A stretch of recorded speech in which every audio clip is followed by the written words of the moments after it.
یہ اڑان پاکستان کیا ہے؟ اصل ریلیف یہ نہیں ہے، اصل ریلیف ہے 30 لاکھ لوگ ہر سال جاب مارکیٹ انٹر کرتے ہیں، نوکریاں کریٹ کرنا، پرائیویٹ سیکٹر کو انجن آف گروتھ بنانا، حکومت کا فٹ پرنٹ کم کرنا، پاکستان کی پیداواری صلاحیت کو بڑھانا، ڈی ریگولیشن، پرائیویٹائزیشن، یہ ہے ایک پروگرام۔ یہ بالکل مختلف نہیں ہے from what India did in 1990۔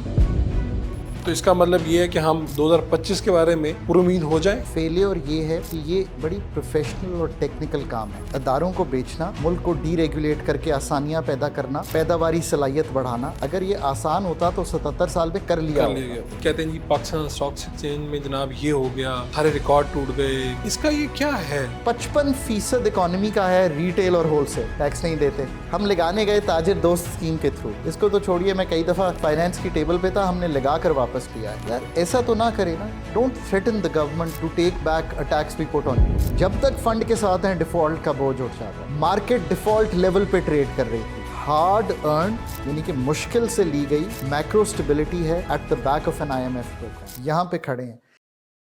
ہمارے ساتھ ماہر معیشت جناب موجود ہے ڈاکٹر خاقان نجیب صاحب۔ اس وقت جو یہ 5 سال کا ایک منصوبہ آیا اور وزیر اعظم پاکستان نے اس کا اعلان کیا، اڑان پاکستان، یہ کیا ہے؟ اور جب بھی ہم یہ خبریں سنتے ہیں کہ پاکستان اسٹاک ایکسچینج میں جناب کوئی تبدیلی آ گئی، ریکارڈ ٹوٹ گیا، اس کے ثمرات عوام تک کیوں نہیں پہنچ پاتے؟ یہ ساری باتیں پوچھتے ہیں۔ بہت شکریہ آپ نے جناب وقت دیا پروگرام کے لیے۔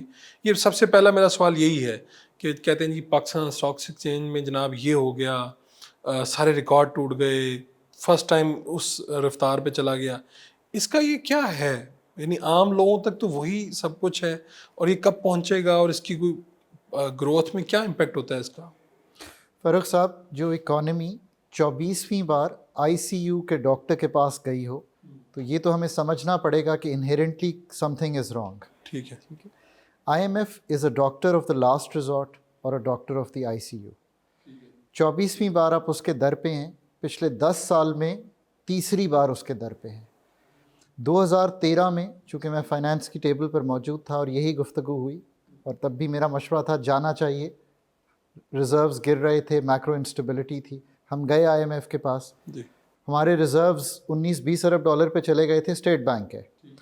پھر ایک ٹرموائلش سی سچویشن ہوئی، حکومت تبدیل ہوئی، وی کیم کریشنگ ڈاؤن۔ 2019 میں پھر IMF کے پاس گئے، اور اب 2024 میں آپ یہ دیکھیے کہ 2023 کی سچویشن یہ تھی کہ 3.89 ارب ڈالر کے ریزروز تھے، ایک ماہ کا امپورٹ کور نہیں تھا۔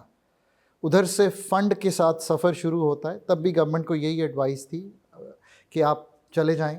آج 12 ارب ڈالر کے ریزروز ہیں، افراط زر جو ہے وہ نیچے آ گئی ہے، جس کا مطلب ہے قیمتوں کے بڑھنے کی شرح میں کمی ہوئی ہے، مہنگائی نہیں کم ہوئی۔ جو قیمتیں بڑھ رہی تھیں ان کی بڑھنے کی وہ جو شرح ہے وہ کم ہوئی ہے، رفتار کم ہو گئی، ٹھیک ہے، یہ ہوا ہے۔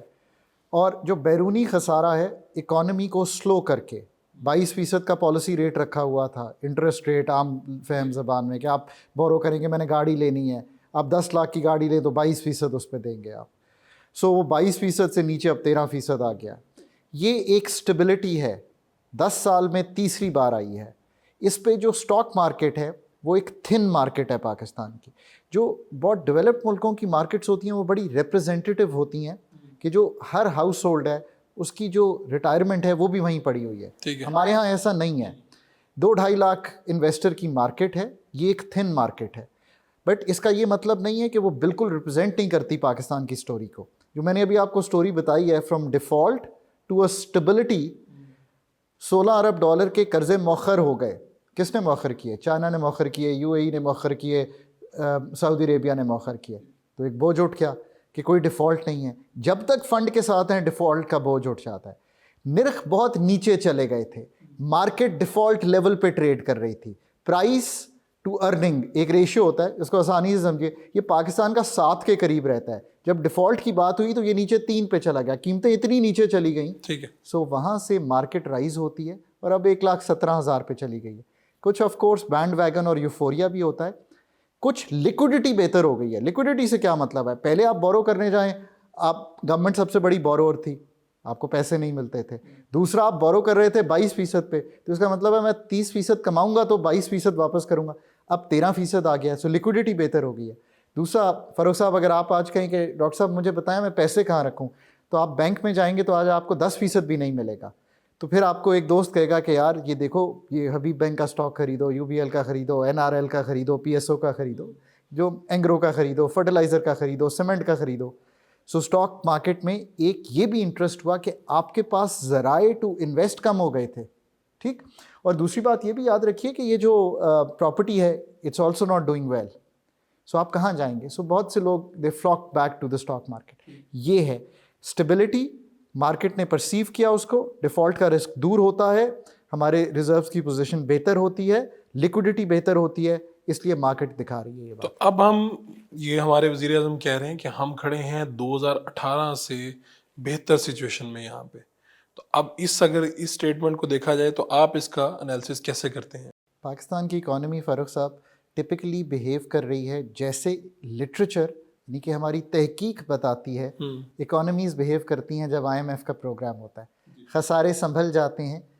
یہ ایک میں ہمیشہ ایون پریزنٹ بھی کرتا ہوں فاروق صاحب تو اردو میں کرتا ہوں, چاہے سلائڈ جو ہیں وہ انگریزی میں چل رہی ہوں, پر یہ اس کی اردو کروں گا تو آسان نہیں ہے. میں کہ ہارڈ ارنڈ یعنی کہ مشکل سے لی گئی میکرو اسٹیبلٹی ہے at the back of an IMF programme. یہاں پہ کھڑے ہیں. اب اس کو ایکسپلین, میکرو اسٹیبلٹی کو میں نے کر دیا, IMF پروگرام کہہ دیا. ہارڈ ارنڈ اس لیے ہے کہ آپ کو سیلریڈ کلاس پر ٹیکس بڑھانا پڑا, آپ کو بجلی کے نرخ پاس کرنے پڑے. حکومت نے کہا ہے کہ 800 گنا اضافہ کرنا پڑا گیس کے نرخوں میں. آپ کی پالیسی ریٹ کو اوپر رکھ کے اکانومی کو سلو کرنا پڑا. That is why it is hard earned, پر آپ نے ارن کر لی ہے. آپ وہیں پہ کھڑے ہیں جہاں 13 میں کھڑے تھے, آپ وہیں پہ کھڑے ہیں جہاں 19 میں کھڑے تھے جب پروگرامز ہوتے ہیں. 18 کا دور تو آبویسلی ایک ڈیفیکلٹ دور تھا, آپ ایک سال پہلے IMF کے چلے جائیں تو 23 کا دور بھی مشکل دور تھا. اب آپ کو ایک وقت اور ایک اسپیس اتھارٹیز نے بائی کر لی ہے, یہ سب سے اچھی بات ہے. کچھ اور بھی کام ہوئے ہیں, اسمگلنگ کو روکنا, افغان ٹرانزٹ ٹریڈ کو روکنا. 6 ارب ڈالر کی جا رہے تھے افغان ٹرانزٹ ٹریڈ میں, اس لیے روپیہ سٹیبل ہے. اور ایک اور بات یہ ہے کہ ان سب کاموں کے علاوہ دنیا کی اکانومیز چونکہ سلو ہو رہی تھیں, وہ بھی سلو ہوئیں بیکاز انفلیشن بڑھ رہی تھی, وہاں پہ بھی پالیسی ریٹ زیادہ تھے.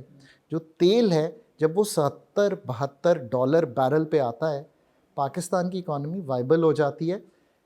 تقریباً 1 ارب ڈالر ماہانہ کی سیونگ آتی ہے اگر تیل 90 کی بجائے 72 پہ ٹریڈ کر رہا ہوتا ہے. ٹھیک ہے. سو یہ سارے فیکٹرز ہیں. یہ سارے فیکٹر ہیں جنہوں نے پاکستان کی اکانومی کو ایک مرتبہ آپ چاہے وقتی کہہ لیں اسٹیبل کر دیا. اچھا, اب یہ اڑان پاکستان کیا ہے, اس کو آپ کس طرح سے دیکھتے ہیں؟ ان کا جی فرسٹ ٹائم, منصوبے تو پہلے بھی بنتے رہے معیشت کے لیے, تو اس کی کیا خد و خال ہیں جو آپ نے دیکھے ہیں؟ اڑان پاکستان کس طرح سے پاکستان کے لیے, واقعی پاکستان کہیں معیشت کے لیے ایک نیا پاکستان آنے جا رہا ہے؟ سو اب ایک تو ہمیں بہت ہی آسان لفظوں میں کلیئرٹی آ گئی ہے کہ ہوا کیا ہے اب تک, پیچھے والا بیک گراؤنڈ آ گیا. اب آپ کے پاس وقت بھی ہے اور اسپیس بھی ہے. میں نے تو ابھی آرٹیکل بھی لکھا انگریزی کے جریدے میں, تو یہی کہا time and space has been achieved. That is really good. اگر اس طرح قیمتیں بڑھی ہوتیں تو آج لوگوں کو بہت تکلیف ہوتی, تو لوگوں کے لیے یہ ایک تقویت کی باعث بات. پر اصل ریلیف یہ نہیں ہے. اصل ریلیف ہے 30 لاکھ لوگ ہر سال 30 لاکھ لوگ ہر سال جاب مارکیٹ انٹر کرتے ہیں. نوکریاں کریٹ کرنا, پرائیویٹ سیکٹر کو انجن آف گروتھ بنانا, حکومت کا فٹ پرنٹ کم کرنا, پاکستان کی پیداواری صلاحیت کو بڑھانا, پاکستان کی ایگریکلچر کی ییلڈز کو ٹھیک کرنا, پاکستان کی انرجی سیکٹر کی تنظیم نو کرنا, پاکستان کی جو فائنینشیل انٹرمیڈیشن ہے, 5 ملین SMEs ہیں اس ملک میں, 1,73,000 ہیں صرف جن کے پاس فارمل فائنانس ہے. پاکستان کی انوائرنمنٹ کو کلین کرنا, گرین انرجی پر جانا, اور آخر میں ایک سوشل کوہیژن, جس کا مطلب ہے میں اور آپ آپس میں ڈفر تو کر سکتے ہیں بٹ گفتگو شائستگی سے کریں, اور میں آپ کو بھی اتنا ہی ساتھ لے کر چلوں. اپنی ایکوٹی یعنی کہ اگر ہائی انکم ارنر ہے تو اس پہ ٹیکس زیادہ ہونا چاہیے, اگر لو انکم ارنر ہے تو اس پہ ٹیکس کم ہونا چاہیے. میرے ایگریکلچر والے بھائیوں کو یہ ریئلائز کرنا ہے, اور میری بہنوں کو, کہ وہ ٹیکس نہیں دیتے رہے ہیں. وہ پورا ملک 13,000 ارب ٹیکس دے گا اس سال, وہ 8 ارب ٹیکس دیں گے. پاکستان میں یہ ہے اڑان پروگرام. یہ بالکل مختلف نہیں ہے from what India did in 1990, from what Australia did in 80s and 90s. میں آسٹریلین ٹرینڈ PhD ہوں, میں پڑھا لکھا بھی وہاں سے ہوں اور میں نے کام بھی وہیں پہ کیا ہے. ڈی ریگولیشن, پرائیویٹائزیشن, یہ ہے ایک پروگرام. اس کو اڑان کا نام دیں, نیشنل اکنامک ٹرانسفارمیشن کا نام دیں. اچھی بات ہے کہ ایک جسے کہیں گے ایک سوچ ہے ایسی کہ یہ کام کیے بغیر ملک نہیں چلے. تو انڈیا نے اچیو کیا نا, اسی یہی سٹیپ تھے. 3 ورڈز تھے, ڈی ریگولیٹ کیا, لبرلائز کیا اور ڈائیویسٹ کیا اور اسپیس دی پرائیویٹ سیکٹر. میں ایک آپ کی مثال دوں. آپ سوچیں کہ آج صرف PTV ہوتا, ہم نے اجازت نہ دی ہوتی نیوز کو کہ وہ لائسنس لے ہم سے, کیا یہ جو سارے دوست اس وقت بیٹھے ہیں کمرے میں, ان کو نوکریاں ملتی؟ لوگ سمجھ نہیں پا رہے. یہ طریقہ اتنا مشکل ہے نہیں ہے. Farooq, I have always been very hopeful on Pakistan. جس دن ٹھیک کام کریں گے, آپ کے سیکٹر میں ٹھیک کام کیا ہے, 80 چینل کھل گئے ہیں, ٹی وی کے 2 کمپیئر نہیں ہیں PTV پہ, بلکہ 160 کمپیئر ہے اگر 2 سے ہی ملٹیپلائی کروں تو, کیمرہ مین ہر ایک کے لیے. پھر آپ یہ دیکھیے کہ ہم نے انرجی سیکٹر کو رکھا ہوا ہے سرکار کی تحویل میں. ہر کوئی روتا ہے. میرا امیر دوست بھی آ کے کہتا ہے یار 2 لاکھ کا بل آ گیا, اور جو میرا اتنا امیر دوست نہیں ہے وہ کہتا ہے 50,000 کا بل آ گیا. میں اسکواش کھیلنے جاتا ہوں تو میرا جو کلین کرتا ہے اسکواش کورٹ کو, وہ کہتا ہے ڈاکٹر صاحب کچھ ایڈوانس کر دیں, 32,000 کا بل آ گیا. میں سمجھتا ہوں یہ کس کی تحویل میں, یہ سرکار کی تحویل میں. تو سب نے کہا کہ اس کو بیچو. انڈیا نے اپنی انڈین ایئر لائن کو بیچا اور ٹاٹا گروپ نے خریدا ان کو, جو اوریجنل ان کے جو چلاتے تھے انہوں نے خریدا. 425 ایئر کرافٹ کا آرڈر دیا. پر اب کہنے کی مطلب یہ ہے کہ نسخہ تو لکھ دیا ہے ہم نے, اڑان پاکستان سے بھی کوئی مختلف نسخہ نہیں ہے, یہ انڈرسٹوڈ بات ہے. But go back to 2024 and see کہ کیا ہم یہ جو میں کہہ رہا ہوں کہ اسٹرکچر تبدیل کیجئے, کھولیے سیکٹر کو اور آنے دیجئے ایک نیوز کو اور باقی 80 چینلز کو, کمپٹیشن دیجئے. If Farooq is a good compare تو اچھی کمپیٹیٹیو مارکیٹ بنے گی. یہ ہم کرنے نہیں دیتے. اچھا, جہاں ہم نے یہ کیا ہے, ٹیلی کام میں سکسیس ہوئی ہے, بینکوں میں بھی کچھ کر کے دیکھا ہے تو سکسیسفل ہے. پر جب ہم اسٹرکچرز تبدیل کرنے جاتے ہیں تو ایک بات یہاں ہے کہ 2024 میں بھی کامیابی نہیں ہوئی. اسٹیبلٹی ہے, PIA بیچنے گئے ہیں, نہیں ہو سکتا, ٹھیک ہے. سو اسٹرکچر تبدیل کرنا تھا نا, پبلک سیکٹر سے نکال کے پرائیویٹ سیکٹر میں ڈالنا تھا. کیونکہ انڈیا نے جب ڈالا 425 ایئر کرافٹ, میرے خیال ہے 200 ایئر بسز ہیں اور باقی بوئنگ ہیں. دنیا میں تو ساکھ ایسے ہی بنتی ہے. جب PIA کو کرنے گئے نہیں کامیاب ہوئے.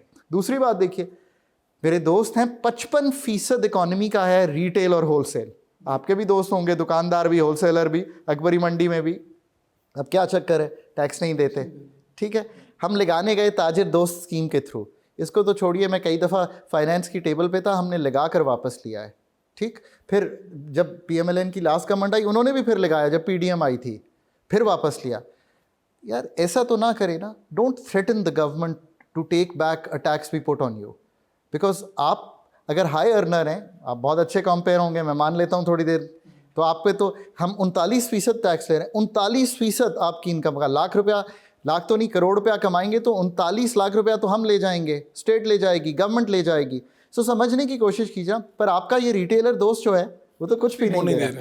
پر یہ امپورٹنٹ بات ہے کہ جب ہم یہ کام کرنے گئے کہ ہم نے PIA اسٹرکچر تبدیل لائک جو اڑان میں لکھا ہے نہیں کر سکے. ایگریکلچر انکم ٹیکس لگانے گئے, 4 پروونسز نے لیجسلیٹ کرنا تھا, ایک صرف پنجاب نے لیجسلیٹ, باقی انہوں نے نہیں کیا, ٹھیک. اور تیسری بات, جب ایکسپینڈیچر کا ریفارم کرنے گئے کہ یار انکم سپورٹ پروگرام, پاورٹی جو ہے وہ سبجیکٹ ہے ساری پروونسز کا, 600-700 ارب دے رہی ہے وفاق, ایکسپینڈیچر ریفارم میں بھی ادارے بند کرنا, یہ سب کام.